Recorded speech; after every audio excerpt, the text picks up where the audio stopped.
Podcast Voluntário Peter Pan, segunda temporada, episódio 9. Hoje o nosso tema é A Felicidade Faz Morada em Cada Um de Nós.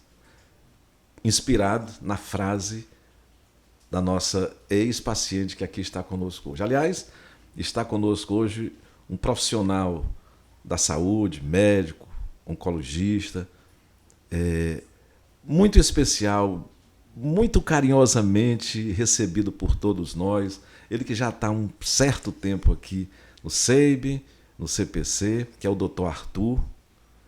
E a nossa paciente, ex-paciente, que está aqui é a Sueli Acácio, Sueli Duarte. Isso. Que nos encanta, especialmente a mim, no encontro que nós tivemos no salão lá do Espaço do Adolescente, com um desejo dela profissional que a gente vai conversar já já. Mas agora eu quero fazer para vocês a apresentação. Doutor Arthur, muito obrigado por sua presença, doutor Arthur Moraes. Eu agradeço muito essa oportunidade de a gente trocar experiências, desse contato, não só aumentando com a associação, mas para falar desse tema, né, do voluntariado. A Associação Peter Pan tem quase 30 anos, nós estamos aqui desde 2010, quer dizer, já é um tempo, e onde a gente passa é o doutor Arthur, doutor Arthur, doutor Arthur. Ele é aquele cara calado ali na dele, mas, sabe, a cabeça sempre fervilhando de ideias e um coração imenso, que a gente vai falar sobre isso aqui já já. E a nossa Sueli Acácio Duarte, obrigado por sua presença aqui no nosso podcast. Eu que agradeço. Ela veio lá da Paraipaba, viu? Que é a terra do coco. E eu estava falando sobre um desejo dela muito especial. Doutor Arthur, a nossa querida Sueli quer ser profissionalmente designer de iate. Que história é essa? De querer ser do designer de iate. De onde é que surgiu essa ideia? Pois é uma coisa assim que realmente não é muito conhecida por aí. E isso aconteceu numa volta que eu vim para o hospital e estava indo para casa, para o interior. E aí nessa ida, a gente passou lá perto da beira-mar e eu vi uma loja que tinha um iate. Aí desde aquele dia que eu vi, nossa, eu gostei, eu acho que eu quero estar envolvida nesse meio. Aí foi quando eu fui atrás, pesquisei, aí eu descobri que tinha como você ser designer de artes. E eu sempre fui muito boa de desenhar desde pequena. Sempre tive muito esse dom artístico. Nossa, de desenhar? Sim. Aí eu gostei da ideia. Tá firme ainda na ideia? Sim. Lembra do doutor Arthur? Lembro. Ele foi o primeiro médico que me atendeu. Olha quando aí, eu cheguei. Foi mesmo. Uhum. Você veio para se tratar de quê? De leucemia, LLA. LLA. Doutor Arthur, lembra dela? Lembro.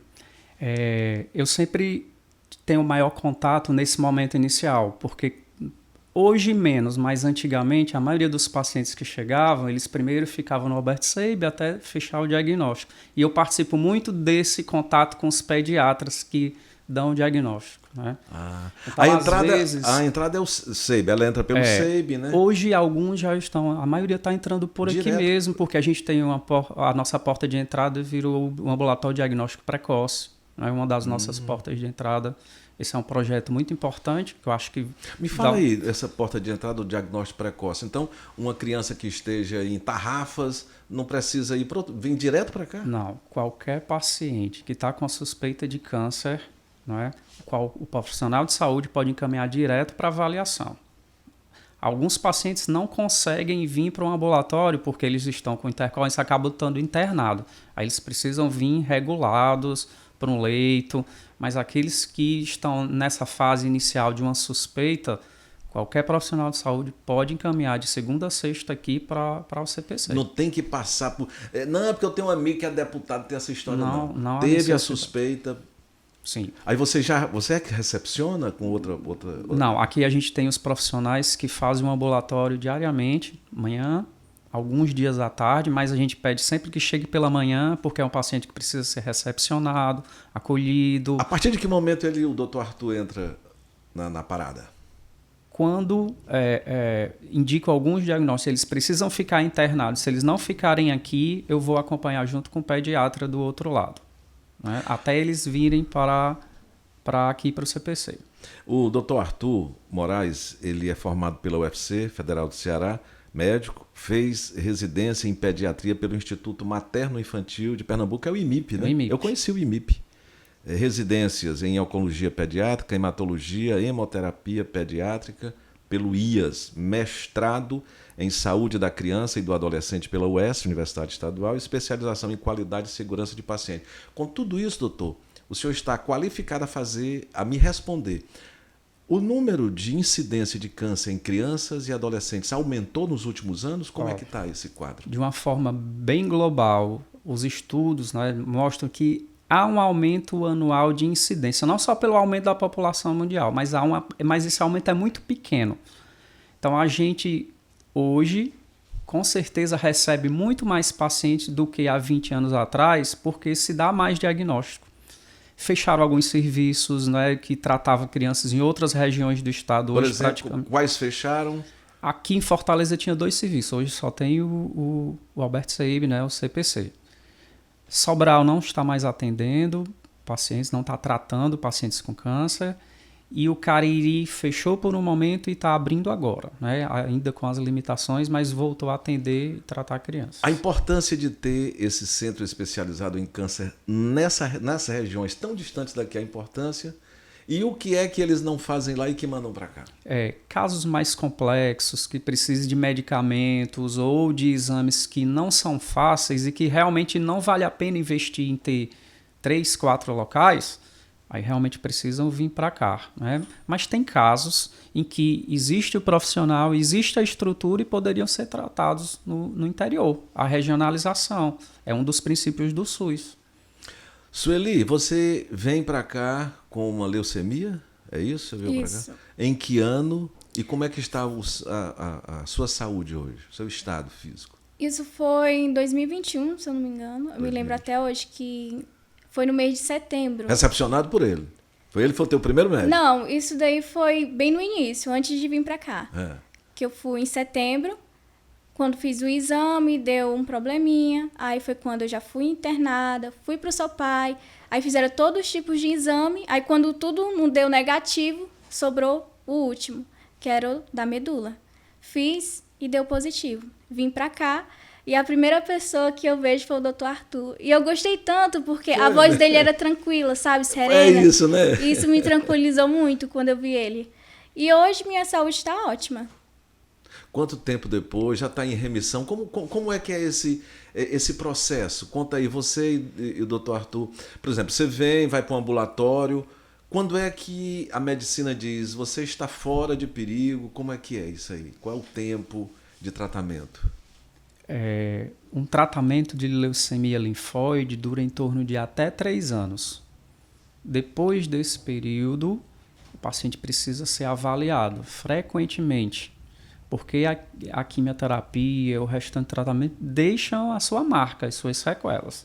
Então, o paciente precisa ser avaliado para, nesse momento, verificar o que é que pode ou que vai surgir de sequelas, porque isso pode acontecer com o tempo também. Não imediatamente, mas com o tempo. E nesse momento, ele não está só sendo avaliado para essa toxicidade do tratamento. Ele é avaliado porque existe riscos de recidiva, que é a doença voltar.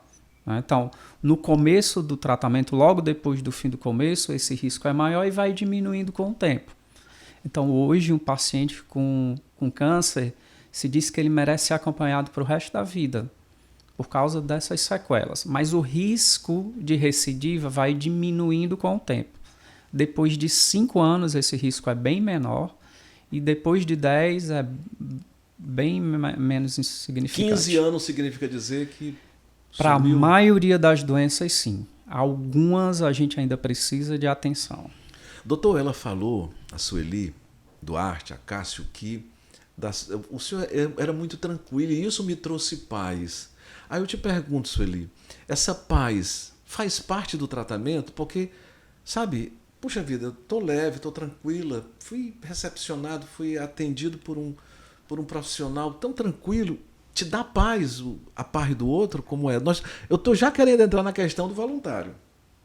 Sim, assim, o ambiente depende muito. Não só a situação é capaz de tornar uma coisa ruim.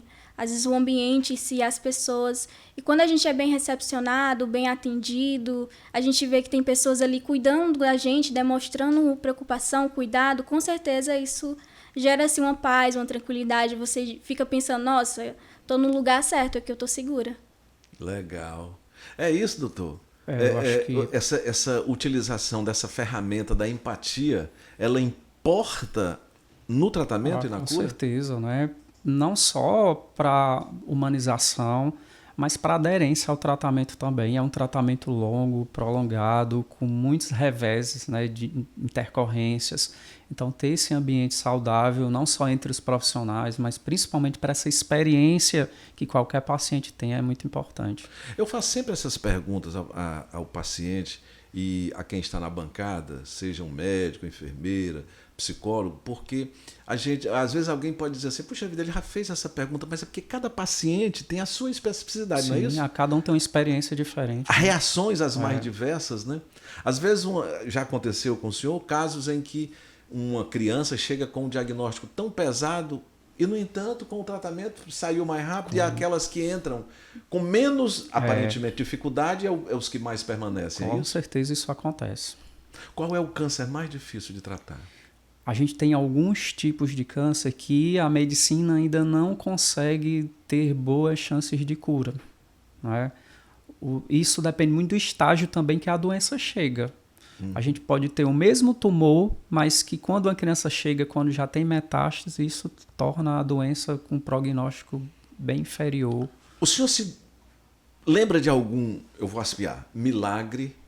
Claro, lembro sim. Dá para citar um, lembra de um? Por nome, vários. Certo.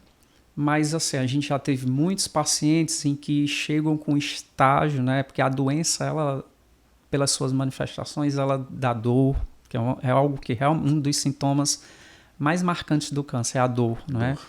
A deformidade, não é? Alterações que limitam a qualidade de vida total. E dentro de... Isso não vai acontecer em uma semana, essa melhora. Claro que vai demandar algum tempo, né? E que dentro de algumas semanas, só o fato da criança sair do leito, estar andando, isso já é algo... Doutor, não precisa mais ter medo quando tiver Não, há uma possibilidade de ser um câncer. Antigamente espantava. Hoje em dia, com o diagnóstico precoce, esse medo já está um pouco mais de lado. Eu acho que a palavra não é medo. Acho que a gente tem que ter... Incerteza, né? Acho que essas incertezas elas vão diminuindo à medida que a gente tem mais tecnologia, estrutura para dar mais, né, melhorar o prognóstico, melhorar esses índices. Sueli, qual o principal complicador da doença no tempo que você passou aqui? Você passou em tratamento quanto tempo? Foi 2021 que você chega. Ficou até quando em hospital? Eu acho que até 2022. 2022. Por aí. Isso, de maneira mais intensa. Você não teve contato, então, com o voluntário? Não tive sim. Uhum. Como foi mesmo a pergunta que o senhor fez? Exatamente o tempo que você passou aqui, qual é o complicador, o que é que te doía mais? Ele falou que a dor complica, né? Ah, sim. Nossa, eu acho que com certeza foi os efeitos colaterais da quimioterapia. Perdeu o cabelo? Perdi também. Ficou tão bonito, né? Cresce tão legal. Sim. Inclusive, a história do cabelo eu acho até interessante, porque quando meu cabelo caiu, eu não fiquei triste. Porque tinha uma certeza dentro de mim que Deus ia me dar uma nova e muito mais bonita do que eu já tinha. Olha aí, doutor. Então, desde o início, eu sempre fui muito convicta da vitória que eu ia ter, sabe? Então, quer dizer que o elemento fé, esperança, ele contribui para o bem-estar no tratamento, na perspectiva da cura? Com certeza. Ele ajuda muito. Muito mesmo. Você sabia que ficaria boa? Sim, sabia. A importância do voluntário. Quem perguntou para você antes de começar aqui foi o seu Francisco. E você diz que um dos voluntários que te vem à mente, primeiramente, é o seu Francisco. O que é o voluntário para você? O voluntário, para mim, né, especificamente, é como uma família. Porque a gente cria uma ligação tão forte que parece que é uma pessoa da nossa família, sabe? Alguém conhecido, alguém assim que tá próximo da gente. É um sentimento de família que eu tenho. Uhum. É isso que eu sinto. De repente você se encontra aqui com o pai, com a mãe e quer ter alguém, sente falta de um amigo, de um vizinho, de um primo, e é isso que chega aquele cara que você nem conhecia e vem te fazer companhia. Justamente.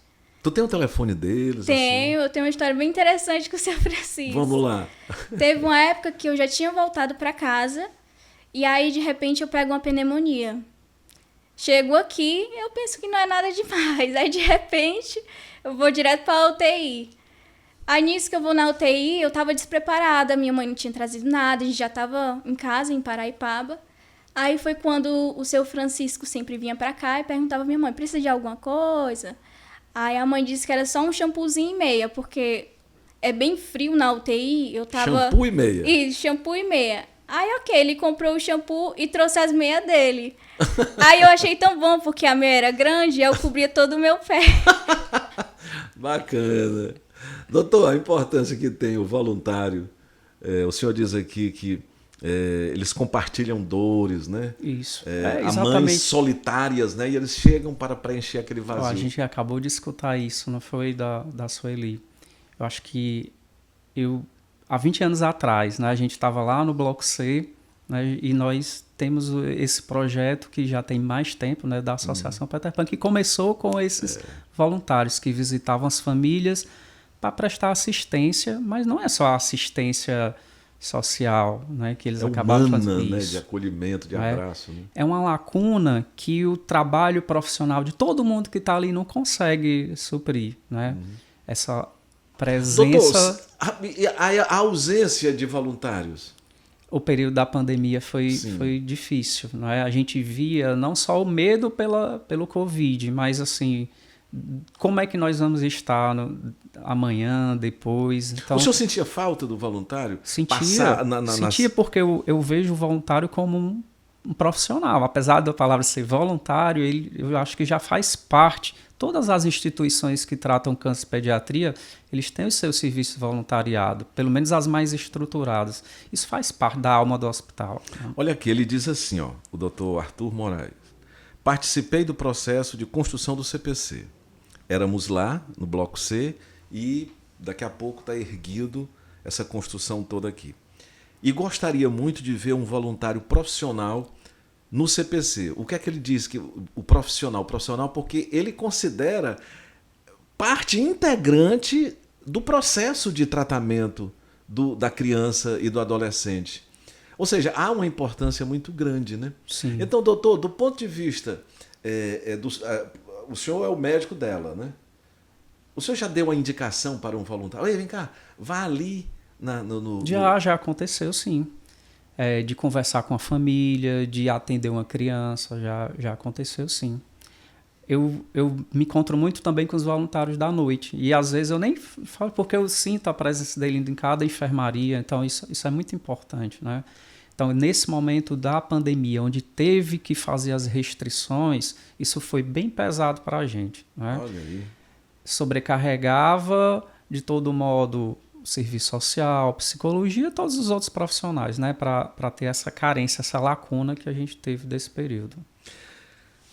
Nós estamos assistindo ao podcast Voluntário Peter Pan, segunda temporada, com o tema A Felicidade Faz Morada em Cada Um de Nós. Que eu vou perguntar se o senhor concorda com isso aqui. Claro que sim, pelo que a gente conhece aqui. Nós estamos conversando com o Dr. Arthur Moraes e a Sueli Acácio. Curta, comente, compartilhe, ative o sininho para receber novos vídeos. Doutor, ela falou que de repente teve um problema pulmonar. A gente ouve sempre, é muito recorrente num tratamento desse de câncer, seja uma leucemia, seja um osteossarcoma, o pulmão dá um problema. Por que o pulmão? Certo. Câncer, né, a terapia contra o câncer envolve medicações que acabam baixando a imunidade. A gente pode medir isso com hemograma, mas mesmo quando a gente fala que as defesas estão altas, a imunidade não está 100%.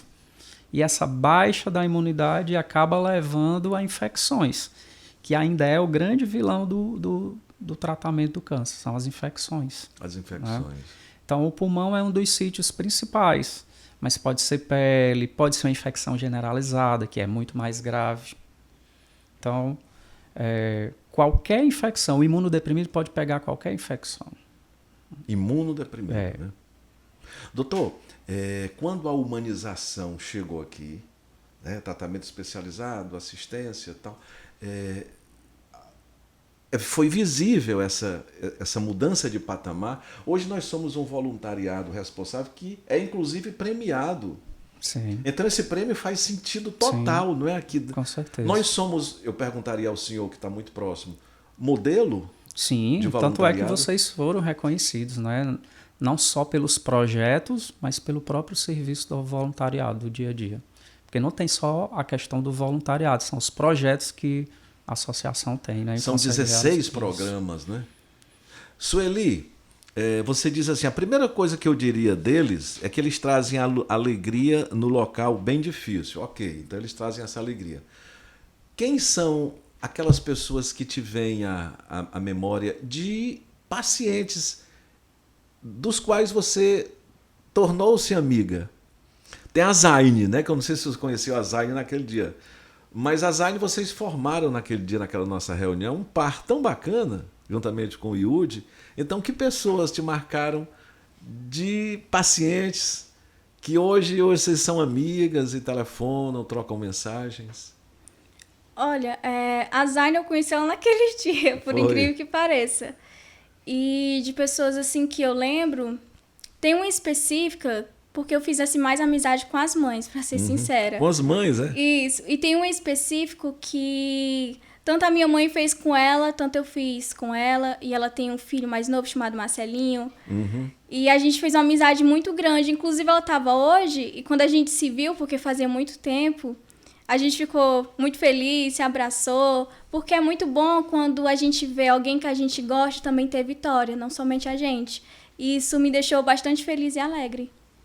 Você diz assim, essa amizade que você fez, especialmente com as mães, né, e com os voluntários, você diz que esse afeto, que esse carinho, que esse acolhimento, por conta disso, nós não precisamos muito para sermos felizes. O doutor Arthur, que te recepciona muito bem, com muito afeto, sabe, as mães de crianças e adolescentes, os voluntários. Aí você diz, nós não precisamos de muito para sermos felizes. A felicidade faz morada em cada um de nós. O que é? Sabe, eu não preciso de muito para ser feliz. O que é felicidade para você? A felicidade tem a ver com gratidão. Gratidão. Da gente saber reconhecer do que realmente é importante, daquilo que realmente vale. Porque às vezes, quando a gente não passa por situação nenhuma difícil, a gente fica muito pensando que a felicidade da gente está ligada, talvez, a sucesso, a algum sonho, a alguma conquista, e não é. A felicidade da gente tem que estar ligada à gratidão, de tipo, nossa, tenho uma comida hoje, nossa, tô aqui com a minha família, nossa, tenho saúde. Isso que é felicidade, é reconhecer, ser grato pelo aquilo que você tem, que dinheiro nenhum é capaz de comprar. É isso que é felicidade. Doutor, o que é felicidade? Ver essa menina dizendo isso com tanta proficiência, com tanta maturidade. Felicidade, eu acho que define a individualidade de cada um. Né? Cada um tem um conceito diferente, mas a gente só talvez descubra isso com algo dentro da gente. Né? Talvez não seja algo externo. A gente precisa trabalhar o nosso ser para descobrir isso, né? Talvez não buscar fora. Começa buscando dentro de si mesmo. Exatamente, isso. Talvez isso que case com essa frase que a Sueli falou. Não precisa de muito. Nas nossas circunstâncias, os voluntariados fazem a gente enxergar isso até nas conversas. Doutor, até que ponto esses pacientes fizeram bem, fazem bem ao senhor? Porque às vezes a gente vem como voluntário para fazer um bem, mas de repente o senhor é humano. Então o médico chega ali com o mundo dentro dele e se depara com o paciente e ele te devolve ao ser humano que é médico um mundão de oportunidades de refletir. O paciente te ensina também? Claro. Até que ponto? Como qualquer ser humano, a gente tem que se interagir com todas as emoções, do mesmo jeito que a gente às vezes sente a tristeza, sente a raiva e acaba tendo que ser esse anteparo daquele momento, não é, que alguém está passando, né? A gente compartilha das alegrias, se envolve, das felicidades. Chega a se envolver. Claro. Tem telefone de paciente? Ô, como é que tá? Eles ligam para o senhor, como é isso aí? Aí é mais difícil. Aí é mais difícil, né? Principalmente agora que eu estou mais longe da assistência. Eu estou mais na gestão aqui do CPC. Mas eles tocam muito, né? Sim. Por exemplo, um caso de um paciente que te tocou profundamente ao ponto de você ligar para cá para saber como ele tá, que te tocou. Aquele menino... A gente acaba sabendo das histórias quase a tempo real, do que está acontecendo de mais sério aqui, a gente acaba sabendo das coisas em tempo real. A gente conhece o Dr. Arthur por um cara assim, muito, muito na dele, né? Muito tranquilão, né? E tudo, introspectivo. Já chorou? Sim. Aqui? Sim. Aí você pergunta, mas pergunta besta, não é não. Que muitas vezes o profissional, ele, sabe, ele segura tanto. Ele segura. Eu digo isso porque eu conheço muita gente assim. Chorou mesmo assim, de puxa vida, aquilo me tocou tão profundamente. É o que eu acabei de falar, a gente chora, às vezes a gente fala palavras inadequadas, porque a gente acaba tendo que reagir como ser humano, né? Mas a gente precisa ter o nosso profissionalismo lidando com essas emoções. Como é o estabelecimento desse equilíbrio entre o profissional, médico, da saúde e o emocional com o qual você está se deparando toda hora? Eu acho que isso vem com a maturidade também. Maturidade, né? É muito tempo para você ir construindo, né, e controlando tudo isso. Doutor, é muito complicado ser oncologista? Ou é um propósito, é uma missão? Eu acho que é um desafio, não é uma coisa que qualquer um faria. Né? A gente já teve muitos casos de profissionais que de longe eu quero, mas quando começa a conviver, desiste. Isso não é infrequente acontecer. Que quando chega perto, que vivencia. Sim. Sueli, a importância que tem o Dr. Arthur e todos os que te assistiram nesse processo como um todo, do ponto de vista do humano. Do humano, você já falou que é bacana essa alegria, esse equilíbrio e tudo, mas como ele disse, né?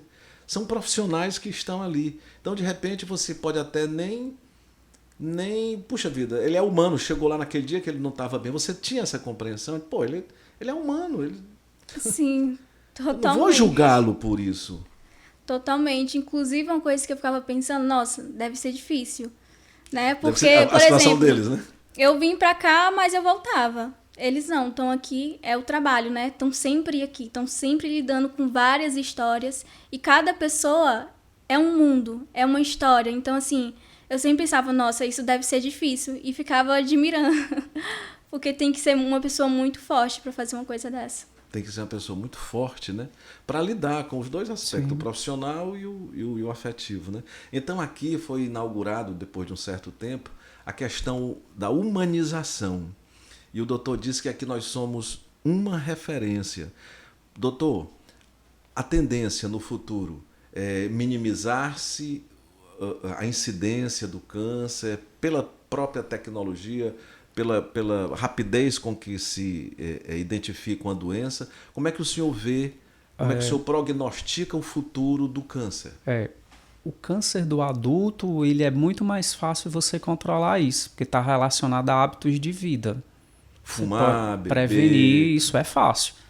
Mas da infância, da adolescência, está ligado a fatores genéticos. Uhum. Então é muito mais difícil você pensar numa forma de prevenir isso, mas que eu acho que seria possível com uma tecnologia genética e tudo, de você detectar algum erro em alguma determinada parcela de pessoas que podem nascer com essa predisposição, mas isso é uma coisa do futuro. Os mecanismos atuais são eficientes, eficazes, efetivos? O que nós dispomos hoje para esse tratamento, eles estão no ponto, na medida, ou está faltando muito ainda? O tratamento está mudando muito hoje. Né? Há 20 anos atrás, a gente tinha uma limitação maior. Hoje a gente tem ferramentas a mais, como drogas, como a imunoterapia, que ela vai direto no câncer. Então, lá no alvo que está acontecendo e afeta pouco outras regiões do corpo, porque esse é um dos problemas da quimioterapia. A gente está tendo... vai no todo, né? Agora vai Isso. muito específico. A né? gente está tendo mais acesso a esse tipo de tratamento. A radioterapia mudou também de um tempo para cá? Ela A avançou? radioterapia avançou e se usa cada vez menos em crianças porque ele deixa alguns efeitos deletérios também. O que é que o menino e o adolescente, a família, você pode instruir para uma vida mais saudável? Desde o começo da vida, a alimentação saudável, né, hábitos do dia a dia, de esporte, isso tudo vai construindo, né, e evitando, mas principalmente pensando naquelas doenças do futuro. Né? Então, para a infância, como eu falei, já é menos provável que essas mudanças de comportamento afetem o câncer da infância. Muito bem. Sueli, doutor Arthur, queria agradecer a participação, mas antes eu gostaria, Sueli, que vai voltar já já para Paraipaba, que é a terra lá dos cocos, ali pertinho da Lagoinha, Isso. que é um paraíso, né? Ela mora num sítio chamado Camboas. Camboas, né? Eu gostaria de, agradecendo a sua participação, você, olhando para essa câmera, desse um recado para os voluntários, os que por algum motivo se afastaram, para que eles voltem, da importância que eles têm para vocês que estão em tratamento. E para quem não conhece ainda, que venha conhecer o voluntariado da Associação Peter Pan, que é até premiado pelo VOL, né? Primeiramente, eu queria falar da importância de vocês para a gente, porque enquanto os médicos trazem para a gente a cura física, vocês trazem para a gente a cura do nosso espiritual, porque é uma troca que você tem com a pessoa. Então, tudo isso é de extrema importância e cada pessoa, cada um, tem algo a oferecer, sabe? Cada um tem algo a acrescentar na nossa vida. E é isso que eu queria dizer, que vocês trazem cura pra gente também. Muito bem. Doutor, suas palavras finais sobre o tratamento do câncer, sabe? Sobre os seus pacientes daqui, sobre voluntário, é com o senhor. Certo. Queria agradecer essa oportunidade de falar um pouco, né, sobre isso, sobre o voluntário. Isso é uma peça fundamental no tratamento. Eu acho que o voluntariado hoje ele é considerado uma ferramenta de acréscimo até para o seu currículo, para a sua vida, não só profissional, né, mas para o seu crescimento. Dizer que é voluntário já está lá no currículo já como uma... Aquilo que o senhor fala, profissional, né? Faz parte do currículo, né? Mas muito mais, né, o crescimento interior, né? A pessoa que tem um trabalho voluntário, com certeza aprende, tem essas trocas de experiência, seja qual o serviço voluntário for, né, de crescimento pessoal. O senhor se sente voluntário? Na medida em que é o papel do voluntário para além do profissional? A gente acaba, às vezes, achando, né, que pode fazer um trabalho voluntário, mas é diferente, né? É diferente. É sem jaleco. Ali o profissional ele pode ser psicólogo, engenheiro, mas ali é... Doar o tempo, né? Doar o seu tempo, doar o seu momento, né? Para que ele, seja qual for o trabalho voluntário, isso sim, né? Que é o trabalho voluntário. O Jung diz que detenha todas as ferramentas, mas quando você for lidar com uma alma, né? Você é apenas uma alma, né? Sim. Um humano, né? Sueli, eu gostaria que você fizesse um agradecimento muito especial ao doutor Arthur, segurando na mão dele, porque ele foi o seu médico primeiro quando você chegou aqui.